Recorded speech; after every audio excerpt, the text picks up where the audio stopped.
હાલ તો ભારતના ચોમાસાની શરૂઆત આ વખતે ધાર્યા કરતા પણ વહેલી થવા જઈ રહી છે। હવામાન વિભાગનું કહેવું છે કે 4 થી 5 દિવસમાં ભારતમાં ચોમાસું બેસી જશે।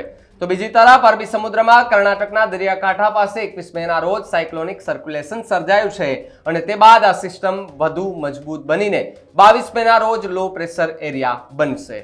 હવે શું ખરેખર આ વાવાઝોડું બનશે કે કેમ તેને લઈને ચર્ચાઓ થઈ રહી છે, તેના વિશે વાત કરીએ। નમસ્કાર, આપ જોઈ રહ્યા છો વેધર એનાલિસિસ અને આપની સાથે હું છું ભાવિક।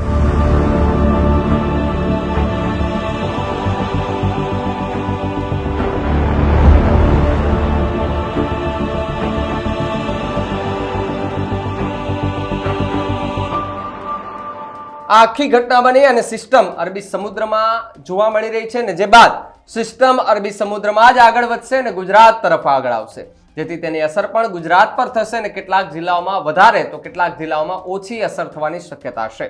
આ સાથે જ ગુજરાતમાં પણ તેની અસર શરૂ થતા જ હવામાન વિભાગે ગુજરાતમાં ભારેથી અતિભારે વરસાદની આગાહી કરી છે।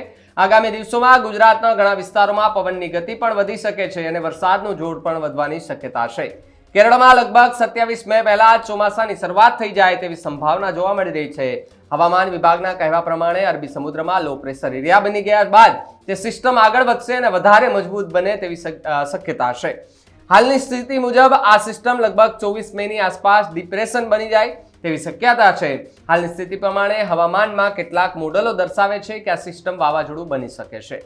પરેશ ગોસ્વામીએ શું કહ્યું, કારણ કે હવામાન નિષ્ણાંતોની પ્રતિક્રિયા લેવી પણ ખૂબ જરૂરી છે, જાણવી ખૂબ જરૂરી છે। અત્યાર સુધી આપણે જોતા હતા પણ આ ડિપ્રેશનમાં ફેરવાયા બાદ શું ખરેખર વાવાઝોડું બનશે કે કેમ તેને લઈને પરેશ ગોસ્વામી શું કહી રહ્યા છે, આવું સાંભળીએ।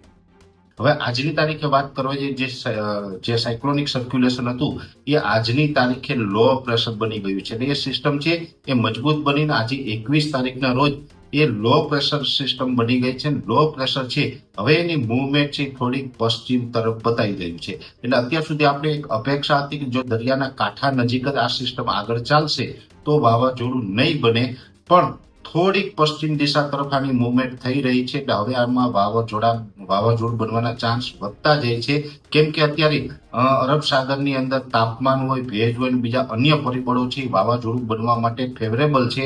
એટલે આ સિસ્ટમ છે કદાચ વાવાઝોડું બને તેવી શક્યતાઓ આજે ઉદ્ભવી રહી છે।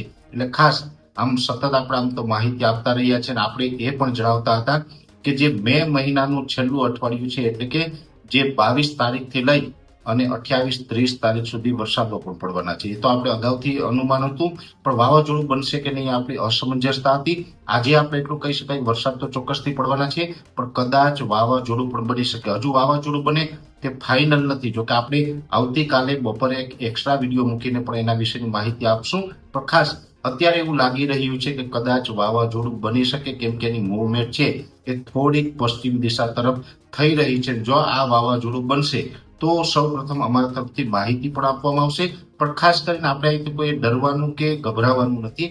વાવાઝોડું બનશે તો પણ એ પછીનો ટ્રેક છે વાવાઝોડું બન્યા પછી નક્કી થાય, કેમ કે ગુજરાત તરફ આવે છે કે ઓમાન તરફ ફંટાય છે કે ગુજરાતની બાજુમાંથી પસાર થાય છે। શું થાય તો બન્યા પછી આપણે એનું ટ્રેક નક્કી થશે, ત્યાર પછી જાણ કરવામાં આવશે। પણ એટલું ચોક્કસથી છે કે વાવાઝોડું બનશે તો વરસાદની માત્રા થોડીક આપણે વધી શકે, અથવા તો વાવાઝોડું ન બને ને ડિપ્રેશન અથવા તો ડીપ ડિપ્રેશન બને તો મધ્યમ માત્રામાં પણ વરસાદો આવવાના છે।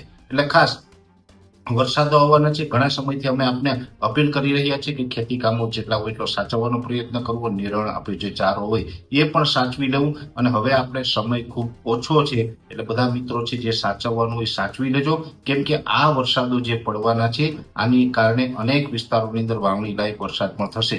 ખાસ કરીને દક્ષિણ ગુજરાત, સૌરાષ્ટ્ર અને કચ્છના દરિયાકાંઠાના ભાગોની અંદર વરસાદની તીવ્રતા પણ વધારે રહેવાની છે, 2 થી 4 ઇંચ અને અમુક વિસ્તારમાં 4 ઇંચ ઉપર પણ વરસાદો પડવાના છે। આજની તારીખે ખાસ આ વિડીયોની અંદર માહિતી એ જ આપવાની હતી કે આપણે ઘણા સમયથી એક એવી આશા હતી કે કદાચ વાવાઝોડું ન બને, પણ આજે જે મૂવમેન્ટ થઈ રહી છે એ મૂવમેન્ટ એ દર્શાવી રહી છે કે આ પશ્ચિમ દિશા તરફની મૂવમેન્ટ છે, એટલે વાવાઝોડું બનવાનો ખતરો પ્રબળ બની રહ્યો છે, શક્યતા વધી રહી છે। માની લઈએ કે આ વાવાઝોડું બને તો આ વાવાઝોડાને નામ આપવામાં આવશે શ્રીલંકા તરફથી અને કદાચ આનું નામ હશે શક્તિ. એટલે શક્તિ નામનું વાવાઝોડું છે એ કદાચ હવે અરબ સાગરમાં બની શકે, કેમ કે વાવાઝોડું બનવાની શક્યતાઓ હવે ધીમે ધીમે વધતી જાય છે. આજે એ સિસ્ટમ છે લો પ્રેશર છે, હજુ પણ ધીમે ધીમે આગળ જતા મજબૂત થાય તો વેલમાર્ક લો પ્રેશર, ડિપ્રેશન અને ડીપ ડિપ્રેશન બને અને ડીપ ડિપ્રેશન બાદ આ જે સિસ્ટમ છે એ વાવાઝોડામાં ફેરવાઈ શકે છે.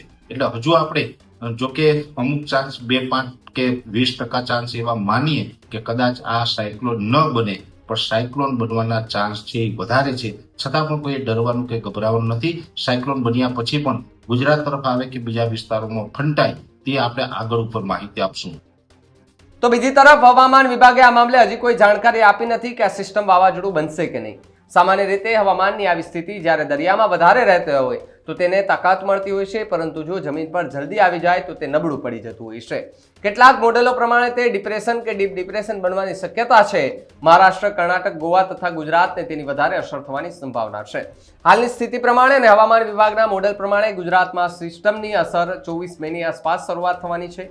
સાથે જ 28 મે સુધી તેની અસર વિવિધ વિસ્તારોમાં પણ રહેશે.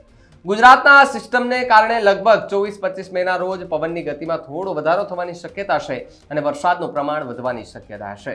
હવામાન વિભાગના કહેવા પ્રમાણે આ સિસ્ટમ ડિપ્રેશન બનશે અને શરૂઆતમાં ઉત્તર તરફ આગળ વધશે. તેનો અર્થ એ થયો કે કર્ણાટકના દરિયા કિનારા પાસે સિસ્ટમ બન્યા બાદ તે ગુજરાત તરફ આગળ વધશે. European centre for medium range જે ફોરકાસ્ટ છે તે મુજબ આ વાવાઝોડું ગુજરાતના દરિયાકાંઠે પાસેથી થઈને વળાંક લઈ લેશે અને ત્યારબાદ અરબી સમુદ્રમાં આગળ વધશે. જો કે હજી આ પૂર્વાનુમાનમાં ફેરફાર થઈ શકે તેવી સંભાવના છે. ગ્લોબલ ફોરકાસ્ટિંગ સિસ્ટમ એટલે કે GFS અનુસાર આ સિસ્ટમ સૌરાષ્ટ્રના દરિયાકાંઠાની આસપાસ પહોંચે છે. સાવ નજીક પહોંચ્યા બાદ વળાંક લઈ અને તે અરબી સમુદ્રમાં આગળ વધી જાય છે. જો કે હાલ મોડલ્સના અનુમાન છે અને હવામાન વિભાગે આનો કોઈ નકશો બહાર નથી પાડ્યો.